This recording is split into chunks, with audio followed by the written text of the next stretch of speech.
Salut tout le monde, salut tout le monde, salut tout le monde. N'hésitez pas à me dire ce que vous pensez de ce nouveau petit fond avec couleur. Donc là ça change de couleur régulièrement, mais je peux également choisir ce que je veux. Donc d'ailleurs je sais pas ce qui est le mieux là. J'ai quand même mis une autre petite lumière parce que ça c'était vraiment trop foncé, enfin trop sombre, vous voyez rien, c'est pas mal comme ça, non? Ouais, j'aime bien, on va laisser comme ça pour l'instant. Donc voilà, c'est un cadeau que j'ai eu à Noël entre autres, c'est un réveil slash lumière slash enceinte slash en posant dessus, enfin au milieu, bref, je peux faire charger, enfin j'ai pas encore testé, mais apparemment on peut charger son téléphone ou ses écouteurs, ce genre de choses. Voilà, et en plus il y a une petite télécommande, très pratique. Bref, on est là pour parler lecture du moment. Et comme d'hab, les livres que je n'ai pas sont ceux que j'avais empruntés à la bibliothèque. Je vous mettrai les images. Tout d'abord, j'ai lu le tome 4 de Sacré Mamie, la saga de manga que je vous ai déjà dit que j'adore et dont je peux pas plus vraiment vous en parler parce que dans chaque tome, en fait chaque tome se suit évidemment parce qu'on suit quand même une ligne temporelle, mais après il y a plein de petites histoires, il y a plein de petits chapitres de quelques pages sur un thème et on suit du coup le personnage principal, son meilleur ami et puis ses amis en général de l'école, son enseignant aussi qu'on suit beaucoup et sa mamie évidemment. Et d'ailleurs oui, je sais plus si c'est dans celui-là ou dans le 5, mais c'est vrai qu'il y en a où on suit pas mal aussi l'enseignant. Et donc là on se rapproche de la fin de la saga dont je vous parlerai tout à l'heure parce que en fait je vais aussi vous parler du tome 5, mais j'aime bien vous faire bien dans l'ordre de ce que j'ai lu. Donc en tout cas j'adore toujours autant cette saga. Je sais pas s'il y a des tomes que j'ai plus aimés que d'autres, mais en tout cas c'est vraiment superbe. Et ça c'est plutôt pour le tome d'après, mais je suis un peu triste aussi de les quitter. Donc je peux pas vraiment vous dire ce qui se passe parce que je voudrais pas vous spoiler ce qu'il y avait avant ou quoi. Mais de toute façon vous aurez le résumé. Et puis de toute façon les résumés sont très courts. Et en fait ils résument que une ou quelques petites histoires, quelques petits thèmes qu'on va retrouver dans le manga. Mais ça parle de plein de choses différentes. Et on rencontre plein de personnages différents. Et certains qu'on va retrouver aussi. Donc parfois suivre. Et c'est très cool. Ensuite j'ai lu le tome 3 de la saga Les Enfants de la Terre, donc une saga de romans. J'ai beaucoup aimé. Comme je le dis à chaque fois, je sais toujours pas comment ils vont faire 10 tomes parce que dans le premier tome on découvre Ayla, je sais pas trop comment prononcer, quand elle vit avec le clan. Après dans le deuxième tome c'est quand elle vit toute seule et là c'est quand elle va rencontrer les autres. Et donc j'ai essayé de m'imaginer plusieurs un peu étapes comme ça par tome et j'arrivais pas à en imaginer 10, mais du coup là effectivement on rentre vraiment dans le vif du sujet sur sa rencontre avec les autres. Elle va rencontrer son peuple entre guillemets, une partie de son peuple et ils vivent, il y a différentes troupes on va dire, différents clans également, et donc là elle va aller vivre avec certains au point d'y rester ou pas, vous verrez bien. Et c'est aussi dans la fin du tome 2 en fait elle rencontre Jeanne d'Alar, pareil désolé si ça se prononce pas vraiment comme ça, et donc là on va vraiment suivre plus leur relation. Et d'ailleurs je pense que c'est le petit bémol si je puis dire de ce tome, c'est qu'on parle, enfin pas tout du long mais bien la deuxième moitié je dirais. Donc au final j'ai peut-être préféré la première moitié, mais pendant une grande partie trop longue et trop importante, enfin pendant trop de temps à mon sens dans ce tome, on parle des sentiments surtout de Jeanne d'Alar, en fait de comment il se sent. Mais on parle beaucoup de leur romance, de leur histoire en mode est-ce que ça se passe bien ou pas, ce qu'ils ressentent, et on est beaucoup concentré là-dessus et moins sur la relation avec les autres personnes, sa relation avec elle-même. Et là on parle beaucoup de Jeanne d'Alar, plus presque, enfin plus peut-être pas, mais beaucoup de son point de vue en fait, comme si on était lui, tout ça, vraiment ce qu'il ressent. On parle moins de la nature, des découvertes, enfin évidemment il y a tout ça, mais j'ai trouvé à des moments j'étais là en mode ouais ça me saoule en fait, c'est bon on a compris, ils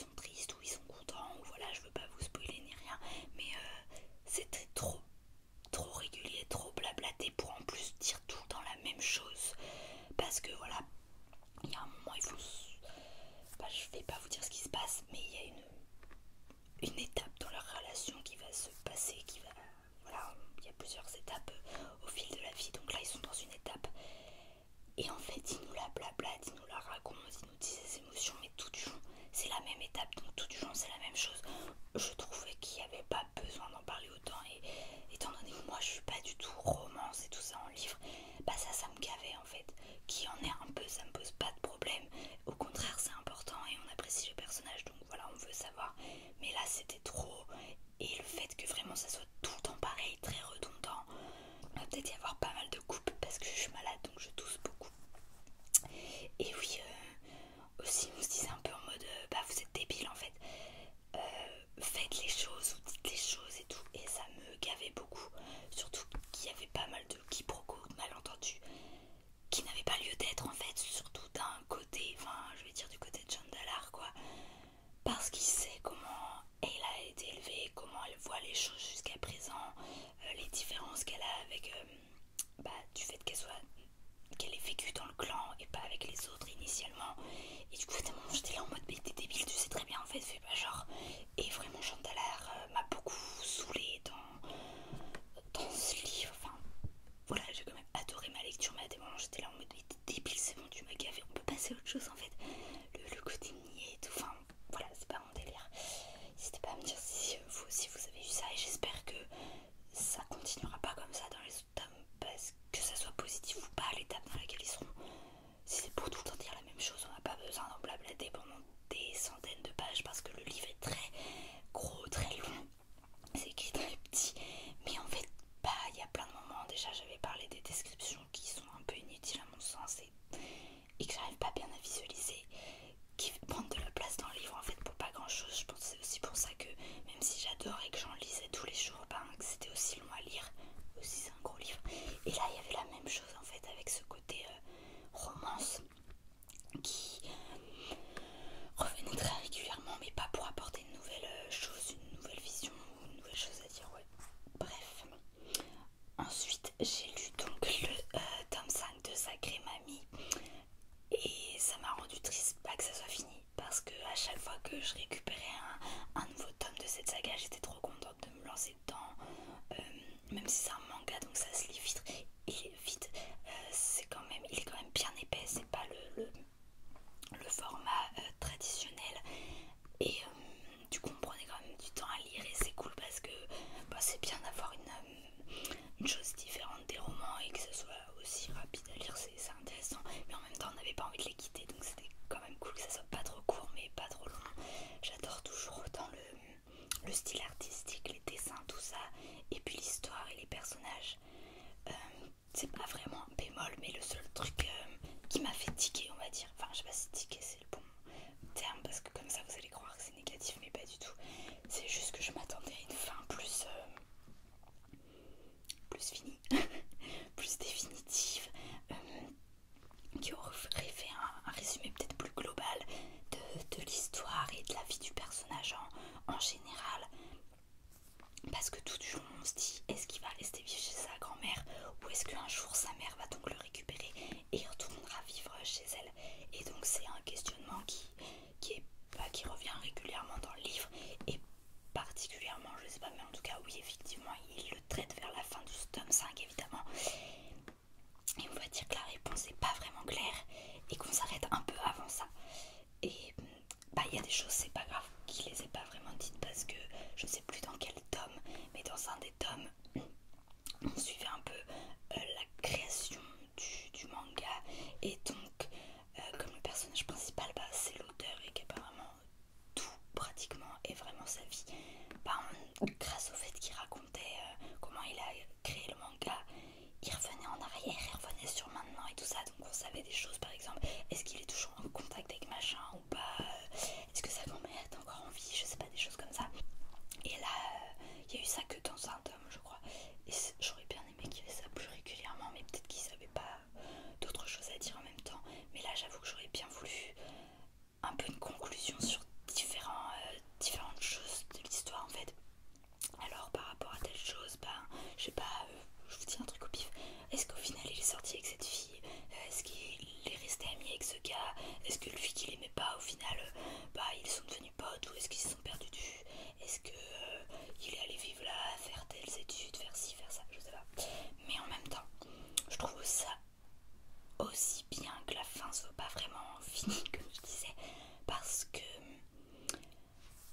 c'est pas vraiment dans le sens vous interprétez comme vous voulez parce que c'est la vraie vie de l'auteur, mais on va dire qu'on s'arrête sur du positif et c'est sûr quoi. Pas forcément que ça aurait été négatif, autrement c'est trop dur à expliquer sans vous spoiler, mais là au moins, au lieu d'aller plus loin, on s'arrête un peu avant dans l'histoire on va dire, et comme ça au moins ça se finit bien. Pas que, de toute façon ça peut pas être vraiment fini mal, mais on va dire qu'on n'a pas vraiment la résolution. C'est incompréhensible probablement ce que je dis, mais si vous la lisez, cette saga, ou si vous l'avez lu, n'hésitez pas à commenter du coup, mais on se comprendra je pense, ou en tout cas sinon envoyez-moi un message pour qu'on s'explique, mais je veux pas spoiler, donc des fois c'est compliqué de raconter sans raconter. Ensuite, vous avez déjà vu ce livre, je vous l'avais déjà présenté, qui est toujours aussi magnifique, c'est An American Tragedy de Theodore Dreiser. Donc c'est un livre en anglais, écrit minuscule, et c'est un pavé comme vous pouvez le voir, et en plus c'est du vieux anglais, comme on a le vieux français qu'au final on comprend même pas. Là c'est du vieux anglais, donc je vous dis pas comme c'est quand même compliqué à lire, du fait que c'est très long, que ce soit en anglais déjà de base, parce que je suis pas bilingue, et du vieux anglais, ça me prend du temps, mais en fait c'est découpé. Donc c'est la même histoire, mais en mode il y a plusieurs tomes. Et donc dans cet énorme livre, en fait il y en a 3. Donc Book One, que je vous avais présenté l'année dernière, ou je sais plus quand, mais bref, dans une vidéo précédente.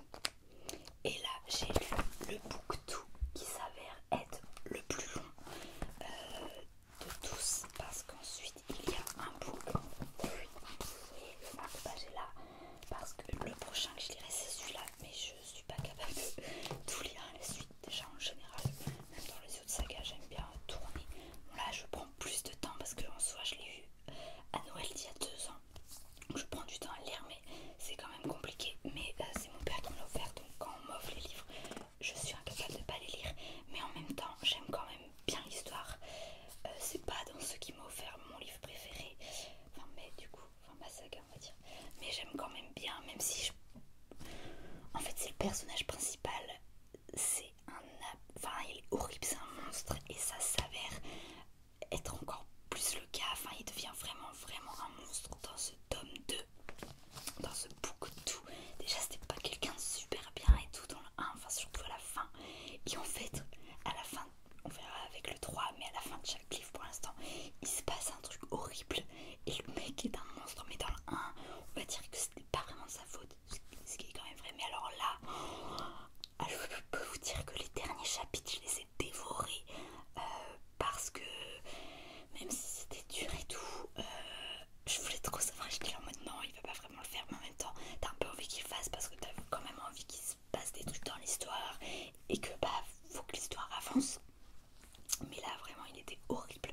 Donc en gros dans le tome 1, pour vous remettre en contexte, donc lui vient d'une famille pauvre et religieuse, genre ses parents c'est un peu en mode témoin de Jéhovah tout ça, et lui bah il voulait quitter ce monde là, cette façon de vivre, il veut devenir riche et voilà, être dans la bourgeoisie tout ça. Donc il a essayé de faire des petits boulots et petit à petit il essaie de gravir des échelons. Il a déménagé dans d'autres villes aussi pour trouver des boulots. Il a surtout travaillé dans l'hôtellerie. Désolée, j'ai un cheveu qui me gêne. Et à la fin du 1, il se passait un accident où quelqu'un finissait par mourir. Et même si effectivement c'était pas vraiment sa faute, enfin, d'ailleurs oui non c'était pas de sa faute, mais au final lui et même d'autres des personnes concernées se sont barrés pour pas avoir de problème on va dire avec la police, ce qui au final est plus couillon pour lui parce que bah, il est plus coupable maintenant d'avoir fait ça que ce qui se passait de base. Bref, dans le tome 2 donc il arrive dans un nouvel endroit, il s'invente presque un nouveau personnage. En fait il veut devenir cette personne riche et bourgeoise et vivre dans la upper class et tout ça. Il va finir par découvrir qu'il a quelqu'un dans sa famille, son oncle, qui est de cette classe sociale là, et donc il va essayer il va gravir des échelons, tout ça. Il va aussi rencontrer une fille et il va être le mec le plus horrible du monde parce qu'en gros il va la forcer à coucher avec elle alors qu'elle déjà parce que ça se passe il y a très longtemps, mais aussi parce qu'elle est quand même plus ou moins religieuse et peut-être peut-être parce qu'elle a tout simplement des principes, elle fait bien ce qu'elle veut. Elle voulait pas coucher avec lui déjà parce qu'elle se considérait jeune, parce qu'elle avait pas envie, et aussi parce que elle voulait, enfin ça se fait pas avant le mariage quoi. Mais elle va finir par céder. Et après elle va tomber enceinte, ou en tout cas du moins au début il croit et tout ça, donc mais lui petit à petit, vu qu'elle en fait c'est une fille de bas de gamme, classe sociale très basse, et petit à petit monte les échelons, il commence à rencontrer des personnes mieux socialement parlant à son avis, et donc il va plus s'intéresser à cette fille, sauf que bah, elle maintenant elle est enceinte, donc ils vont essayer tous les deux de trouver une manière. Comment on fait? Est-ce que on peut avorter? Est-ce que bah déjà est-ce que je suis vraiment enceinte? Est-ce qu'on peut avorter ou pas? Est-ce qu'on se marie ou est-ce qu'on fuit pour que personne ne sache? Enfin bref, ils vont chercher des solutions, et bah, je vous raconte pas la fin. Mais oui, j'ai dévoré les derniers chapitres et j'avoue que ça me donne très envie de lire le 3, encore plus que quand j'avais fini le 1, même si j'avais bien aimé et qu'il y avait quand même un peu un cliffhanger à la fin. Là j'étais encore plus en mode waouh, enfin waouh, en mode c'est horrible. Mais ouais, j'ai envie de lire la suite, mais je fais quand même une pause parce que c'était un peu compliqué, surtout du coup c'est très long à lire. Je peux pas lire que ça, je lis souvent un autre truc à côté parce que ouais sinon c'est pas possible. Mais là je voulais d'abord lire un peu de one shot et tout, avancer dans ma palle, histoire de la descendre un peu avant de revenir à lui. Mais j'espère, on verra parce que j'ai quand même beaucoup de livres à lire, que ça n'attendra pas un an avant que je lise le 3. Mais franchement c'était bien. Anti-hero Clyde Griffith's life moves through hardship to success, then with a great fall from grace, he stands trial for murder, a gripping tale of one man's recklessness and moral weakness that ultimately proved to be his undoing. Et ensuite le dernier livre que je vais vous présenter, c'est un que j'ai reçu, je vous avais mis une story sur Instagram comme quoi mes amis m'avaient fait un super calendrier de l'Avent, donc tous les jours elles m'avaient fait une surprise, soit quelque chose d'acheter comme un livre, soit une petite création qu'elles avaient faite aussi, donc elles m'ont fait des marque-pages magnifiques, du crochet, enfin c'était vraiment, vraiment super bien.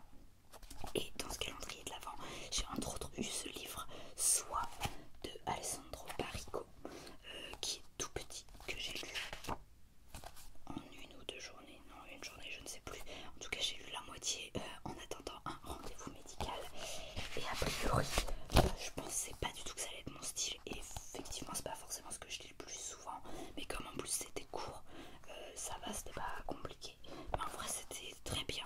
C'est sûr que sur un livre de 600 pages ça l'aurait pas fait au bout d'un moment, mais là juste comme ça c'était super bien, et en vrai j'avais l'air grave d'une fille cultivée dans la salle d'attente avec un livre de ce genre. Vers 1860, pour sauver les élevages de vers à soie contaminés par une épidémie, Hervé Joncourt entreprend 4 expéditions au Japon pour acheter des œufs sains. Entre les monts du Vivarais et le Japon, c'est le choc de deux mondes, une histoire d'amour et de guerre, une alchimie merveilleuse qui tisse le roman de fil impalpable, des voyages longs et dangereux, des amours impossibles qui se poursuivent sans jamais avoir commencé, des personnages de désir et de passion, le velours d'une voix, la sacralisation d'un tissu magnifique et sensuel, et la lenteur des saisons et du temps immuable. Soit publié en Italie en 1996 et en France en 1997, est devenu en quelques mois un roman culte, succès mérité pour le plus raffiné des jeunes écrivains italiens. Alors roman culte, perso j'en ai jamais entendu parler de ma vie. Est-ce que vous en avez déjà entendu parler? Et succès mérité pour le plus raffiné des jeunes écrivains italiens. Alors bon, là c'est la traduction française, mais désolé, même si c'était bien comme livre, je trouve que ça ne mérite pas du tout à ce point-là. Enfin, c'est pas un chef-d'œuvre non plus, c'était pas foufou. Déjà c'est très court, mais en plus il y a quand même pas forcément énormément de texte, et donc en fait tout le résumé paraît aller plus en profondeur que le livre en lui-même. En fait, vu que c'est très court et en fait on va vraiment pas en profondeur des choses, on est tout le temps très en surface. Donc ils disent entre les mondes du Vivarais et le Japon, c'est le choc de deux mondes. On n'évoque pas des masses en fait, la différence des cultures, effectivement un petit peu on va nous dire tiens je sais pas, là ils se baladent dans telle rue, les bâtiments sont comme ça alors que les bâtiments en France on les trouverait comme ça. Voilà, c'est tout. Une histoire d'amour et de guerre, oui un petit peu, mais encore une fois c'est très en surface. j'aimais beaucoup, c'est que donc ça se passe vers 1860 et j'adore les livres un peu historiques et où on apprend des choses. Donc oui, j'en ai quand même un peu appris sur la guerre, mais pas en détail. J'ai juste su qu'il y avait une guerre, genre et quand, pourquoi, enfin vraiment très en surface. Et j'en ai quand même un peu appris sur la soie et les élevages de vers à soie. Mais pareil, en fait c'est juste que je savais tellement rien qu'évidemment je pouvais pas en savoir moins que je le savais déjà. Mais c'était vraiment très, très en surface, c'est vraiment le terme. Là on dirait qu'ils nous disent des voyages longs et dangereux. En fait les voyages ne sont pas du tout détaillés. À chaque fois en plus qui fait le voyage c'est le même, et donc à chaque fois qu'il repart on a exactement le même texte pour l'aller et pour le retour, genre 3-4 fois dans le livre.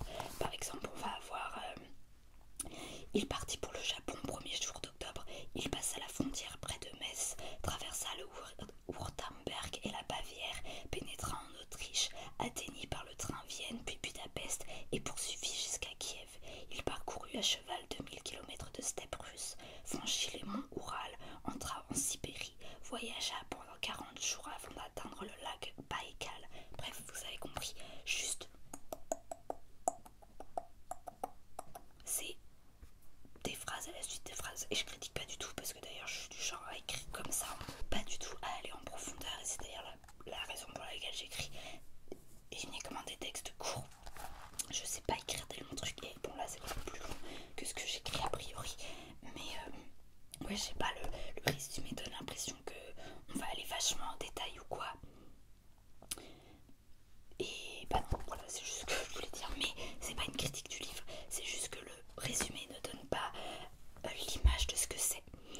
Mais ça n'empêche que c'était très bien et que j'aime bien aussi lire des choses comme ça. En fait, ça change. Je lis rarement des livres aussi courts. D'ailleurs, juste après, j'en ai lu un deuxième très court, un peu du même style, et qui était aussi offert par mes amis dans le calendrier de l'Avent.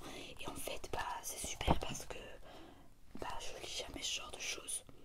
J'avoue, enfin, pas très souvent. Enfin, pas parce que j'ai pas envie ou quoi, c'est juste que je sais pas, je tombe pas dessus. La preuve, je connaissais pas celui-là, je connaissais pas du tout l'autre non plus, que vous verrez dans la prochaine vidéo lecture du moment.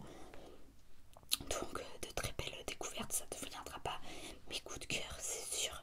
Au moins si vous voulez les lire, par contre ça c'est très rapide, hein, ça c'est le genre de livre presque plus rapide à lire